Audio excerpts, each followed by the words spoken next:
오늘부터는 시편의 말씀 들어가겠습니다. 시편 1편의 말씀 구약성경 804면에 있습니다. 시편 1편의 말씀 우리 한 절씩 교독하겠습니다. 복 있는 사람은 악인들의 길을 따르지 아니하며 죄인들의 길에 서지 아니하며 오만한 자들의 자리에 앉지 아니하고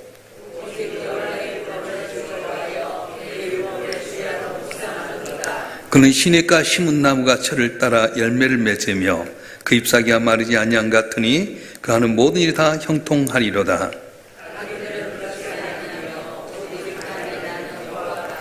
그러므로 악인들은 심판을 견디지 못하며 죄인들이 의인들의 모임에 들지 못하리로다. 무릇 의인들의 길은 여호와께서 인정하시나 악인들의 길은 망하리로다. 아멘. 기도하겠습니다. 전능하신 아버지 하나님, 오늘도 저처럼 생명을 주시고 건강을 주시고 단잠을 깨어서 주 앞에 나와 예비하며 한날 시작케 하시오니 감사합니다. 한 분 한 분 통해서 이루고자 하는 귀한 뜻 이룰 수 있도록 만복으로 복을 내려주시고 저들의 삶이 세상의 빛과 소금의 역할을 잘 감당해서 주 앞에 기쁨이 되게 하여 주시옵소서. 부족한 종을 오늘도 세우시고 말씀을 듣도록 하셨사온즉 인간의 허물은 죄불로 가리시고 보혜사 성령께 친히 오셔서 기름 부어주시고 주의 말씀을 올바로 대언해서 아버지 영광을 나타내는 우리 모두가 되게 해 주시옵소서. 우리 주 예수 그리스도의 이름으로 감사하며 기도하옵나이다. 아멘. 할렐루야. 그동안 욥기의 고난의 터널을 지나고 이제 하나님께 복을 받아 찬송하는 시편에 들게 되었습니다. 그래서 시편 150편에 이르게 되는데 시편을 들어간 입구 초입구의 1편의 말씀은 복 있는 사람은 이렇게 시작합니다. 우리가 생각할 때 복 있는 사람은 뭔가 소유할 것을 생각하고 있지만은 오늘 들어가면 제일 먼저 하신 말씀 뭐냐면 복 있는 사람은 뭐뭐 하지 아니하며 거절하는 것으로 이야기하고 있습니다. 자, 1편 말씀 한번 읽어볼까요? 시편 1편 1절의 말씀 읽겠습니다. 시작. 복 있는 사람은 악인들의 길을 따르지 아니하며 죄인들의 길을 서지 아니하며 오만한 자의 자리에 앉지 아니하고. 아멘. 여기 1절에 시작하는 복 있는 사람은 히브리어로 아쉬레라고 말인데 어느 감정적인 행복이 아니라 올바른 길 위에 서 있는 그런 분의 만족이에요. 올바른 길 위에 서 있는 자의 만족. 다시 말하면 성경이 말하는 행복은 환경에 있는 것이 아니라 관계의 방향성에 있는 겁니다. 우리는 뭔가 돈을 많이 벌면 또 높은 자리에 올라가면 건강을 복을 받으면 그것이 복인 줄 아는데 그것이 복이 아니라 하나님과의 올바른 관계 속에 오는 복이 바로 진정한 복이다 그렇게 말해요. 할렐루야. 그래서 오늘 본문의 말씀에 보면 세 종류의 사람이 나오는데 악인과 죄인과 오만한 자 세 분을 이야기하면서 동사형이 뭐냐 하면 따르다, 서다, 앉다 이렇게 이야기합니다. 그래서 여기서 보게 되면 순서가 있는데 우리가 살아가면서 삶의 하얀 곡선을 이루게 되는 비결이 뭐냐면 첫째는 악인의 꾀를 따지 아니하며 이렇게 할 때 악인의 꾀를 따른다 이 말은 뭐냐면 생각 속에서 죄를 범하게 된다는 거예요. 그러니까 우리도 모든 사람 생각이 우리에게 달라옵니다. 뭐 이 정도는 괜찮겠지. 한 번쯤은 이건 모를 거야. 그 생각이 우리에게 다가온다는 거예요. 그래서 악인의 꾀를 따르지 아니한다 이 말은 생각 가운데 죄를 범하지 아니한다 그렇게 이야기합니다. 두 번째는 죄인의 길을 서지 아니하며 할 때 이제 이 죄인의 길에 선다고 하는 말은 뭐냐면 생각이 반복되면 행동으로 이루어지게 된다는 거예요. 그래서 우리 생각이 딱 들어왔는데 한 번 빠지고 두 번 빠지고 그 다음 이것이 행동이 되어서 내가 죄의 길에 서버린 거예요.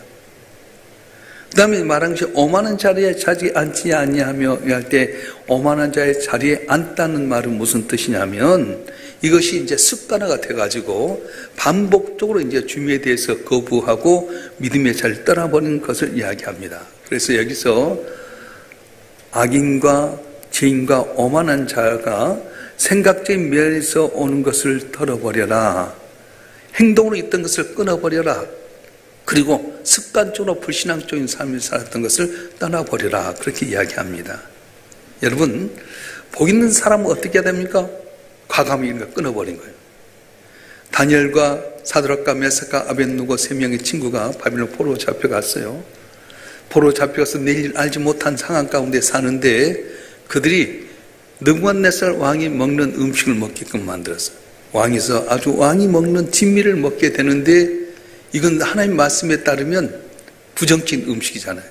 다른 신에게 제사한 음식은 먹지 말라. 과감하게 끊어버린 거예요. 한 가지 말합니다. 하나님께 말씀하신 부정한 음식 먹을 수 없습니다. 우리에게 채식을 10일간만 하게 해주십시오.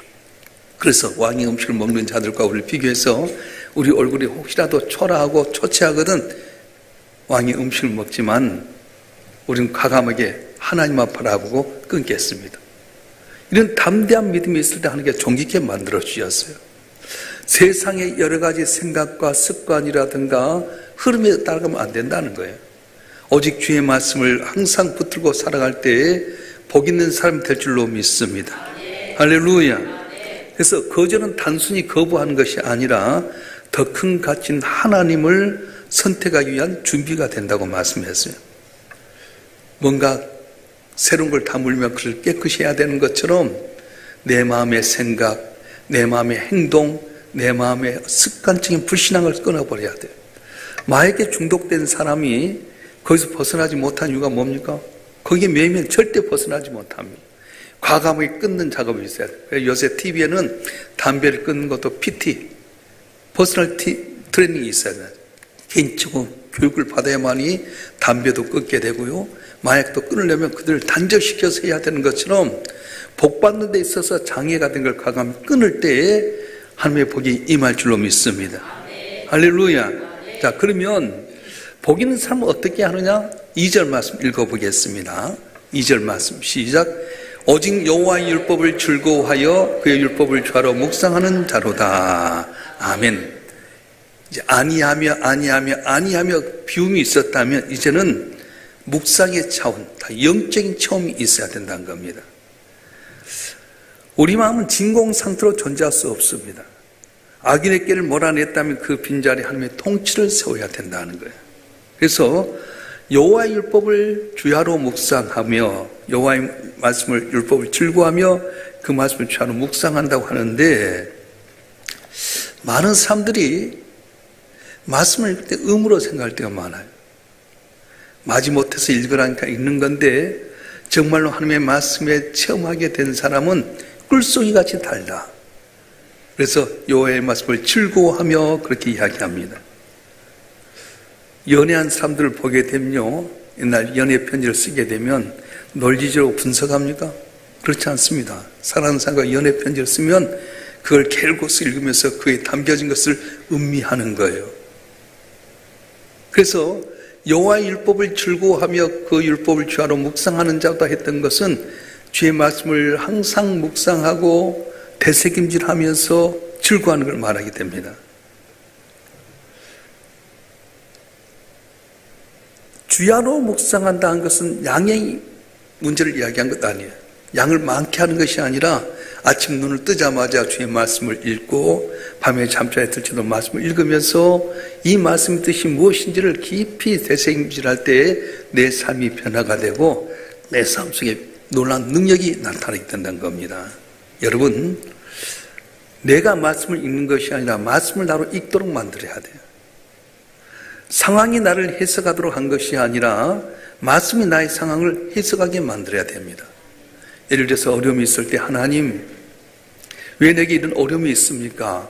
그렇게 하기보다는 하나님이 이 어려움을 통해 내게 말씀한 게 무엇입니까? 해석을 잘하는 거예요. 따라서 합시다. 해석을 잘하면 해답이 보인다. 그렇습니다. 상황이 나를 해석하게 하지 말고 말씀이 상황을 해석하도록 만들어야 돼요. 그래서 사도 바울은 아시아로 가게 될 때마다 길 막혔을 때에 불평불만하기보다는 여기에 무슨 뜻이 있는가? 왜 하나님 길을 막으셨는가? 묵상하는 가운데 마귀노의 삶이 선취하는 것 통해 방향을 들었더니 내가 생각했던 것 훨씬 더 좋은 길로 인도하는 그런 은혜를 받았어요. 그래서 우리는 내 상황 가운데서 항상 불평불만하기보다는 말씀을 통해 상황을 잘 해석함으로 말미암아서 고난의 이편에서 간직이 되는 은혜를 체험하는 여러분이 되었으면 좋겠습니다. 할렐루야.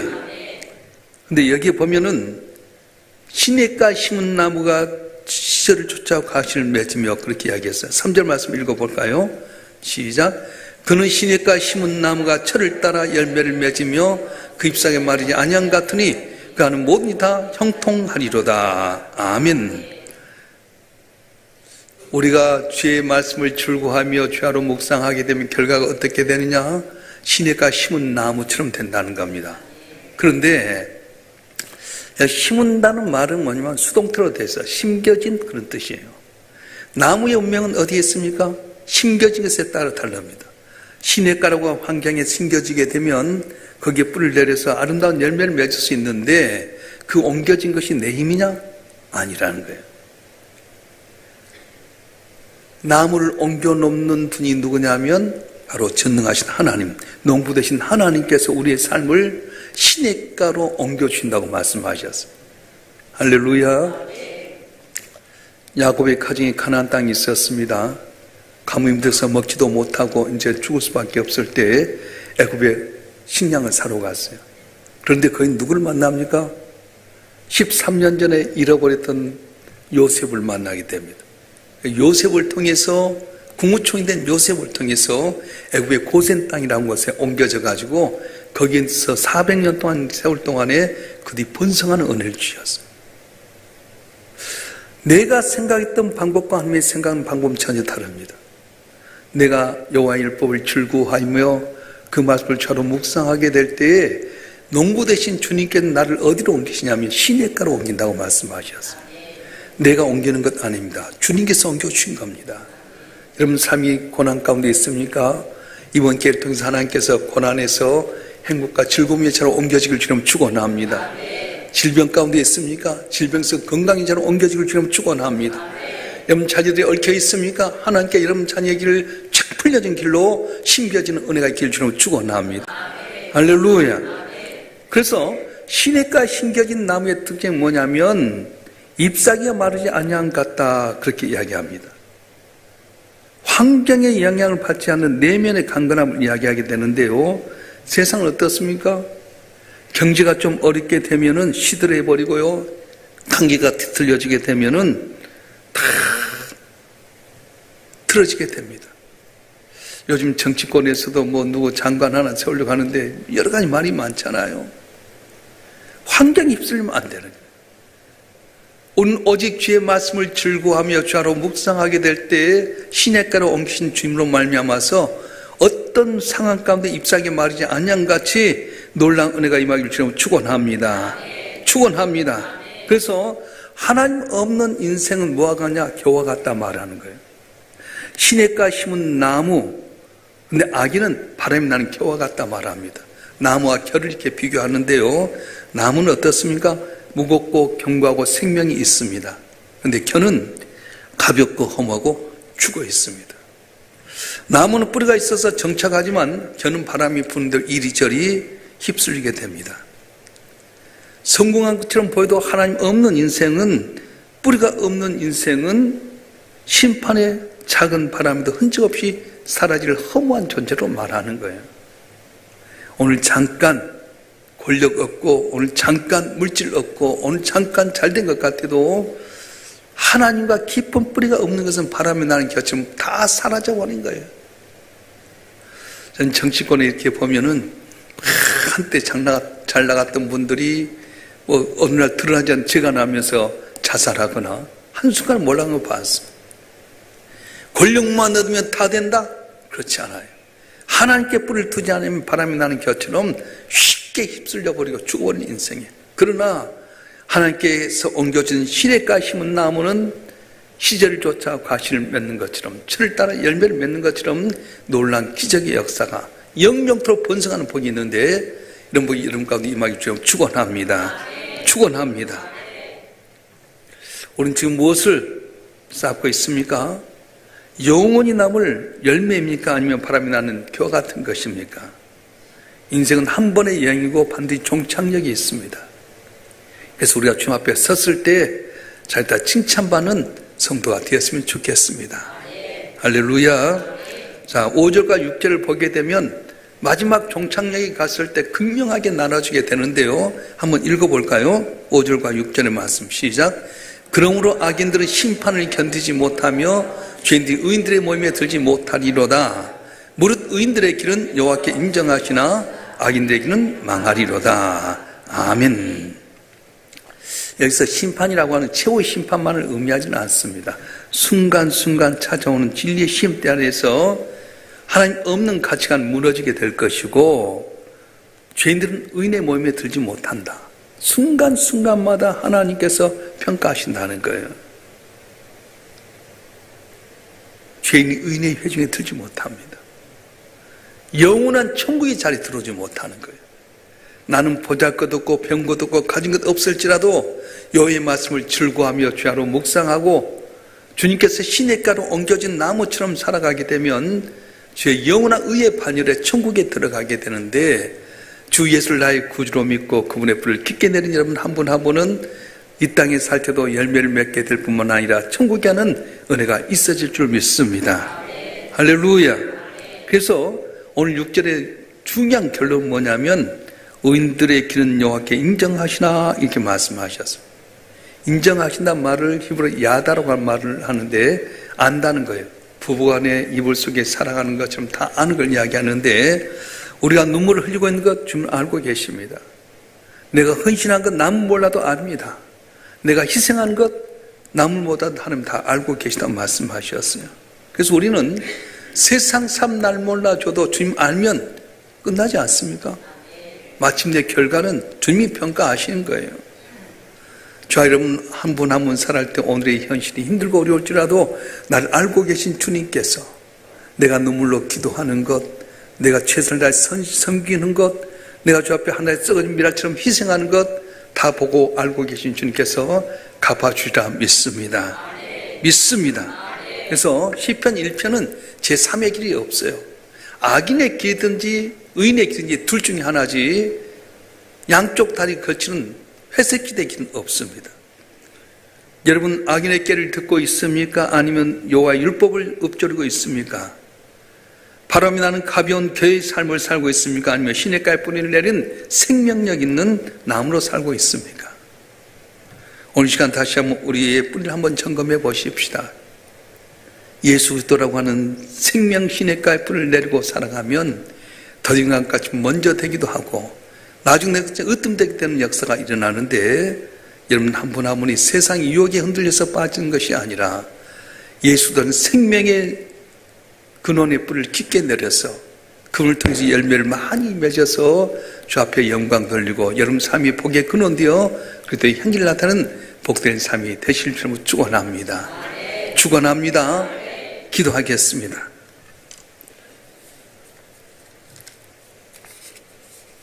감사함을 방이라 권사님 또 여러분들이 일천번님 드렸습니다. 아버지 하나님,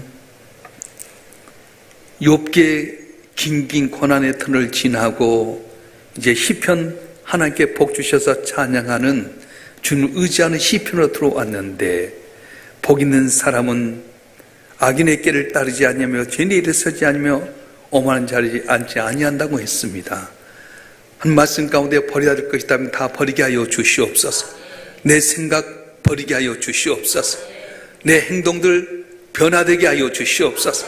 습관적인 부정적인 행동 다 버리게 하여 주시고 오직 여호와 율법을 즐거워하여 주하로 묵상하는 가운데 시냇가 심은 나무처럼 아름다운 열매를 맺는 저희가 되게 하여 주시옵소서.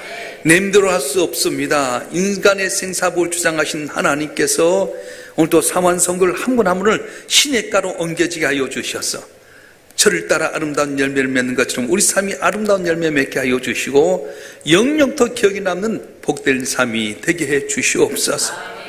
우리가 아침에 눈을 뜨면 주의 말씀을 주하로 묵상하고 저녁에 잠자리에 들 때도 주의 말씀을 주하로 묵상하는 가운데 상황 가운데 해석하는 것이 아니라 말씀으로 다 해석하는 가운데 고난이 변화되어 기쁨이 되게 하여 주시고 내 슬픔이 간증이 되는 변화의 역사가 일어나게 도와주시옵소서.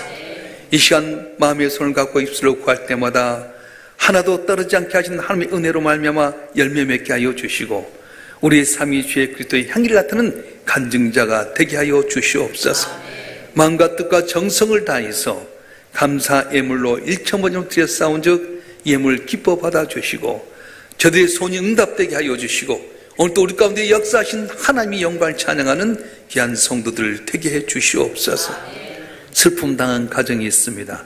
김요한 장모님 돌아가셔서 오늘 또 우리가 위로에 가려고 하는데 가고는 모든 발걸음을 통해서 주의 영광이 나타나고 그 안에 큰 위로와 샘을 얻도록 도와주시옵소서.